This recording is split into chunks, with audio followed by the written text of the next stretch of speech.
மாணவர்களாக இருக்கட்டும், இளைய வயதினராக இருக்கட்டும், தொழிலதிபர்களாக இருக்கட்டும், வேலையிலர்களாக இருக்கட்டும், இல்லத்தரசிகளாக இருக்கட்டும், ஓரளவுக்கு நல்ல சாதகமான ஒரு பலன்களை கொடுக்கக்கூடிய அமைப்புகள் கண்டிப்பாக இருக்குது. இதில் பாருங்க, கொஞ்சம் அந்த சனியும் செவ்வாயின் பார்வை ராசிக்கு இருக்கிறதுனால சில ஸ்ட்ரெஸ் நிறையா இருக்கும்.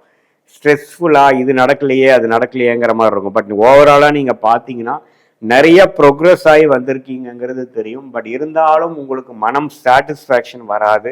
ஏன்னா இன்னுமே நம்ம செய்ய வேண்டியது பண்ண வேண்டியது சில விஷயங்கள் கண்டிப்பாக இருக்க தான் செய்கிறது. ஸோ அதனால் நம்ம என்ன பண்ணணும் அப்படின்னா, இன்னுமே கொஞ்சம் பொறுமையாக, இன்னுமே கொஞ்சம் அதனால நம்ம அஃபெக்ட் ஆகாமல் கொஞ்சம் மென்டல் ஸ்டெபிலிட்டியோட சில meditation, breath control, breathing, pranayama, அது மாதிரி சில செயல்பாடுகள் மூலமாக உங்களுடைய மைண்டை நீங்களே கொஞ்சம் கண்ட்ரோல் பண்ணி அடுத்த வரக்கூடிய காலகட்டங்கள் இன்னுமே நம்ம பாசிட்டிவாக செய்யக்கூடிய அமைப்புகள் இருக்குதுங்கிறத நம்பி இவ்வளோ தூரம் நம்ம செய்ததில் இன்னும் கொஞ்சம் சில மாதத்தில் முழுசான ஒரு ரிசல்ட் கிடைக்கும் அப்படிங்கிறதே நீங்கள் நம்பணும்.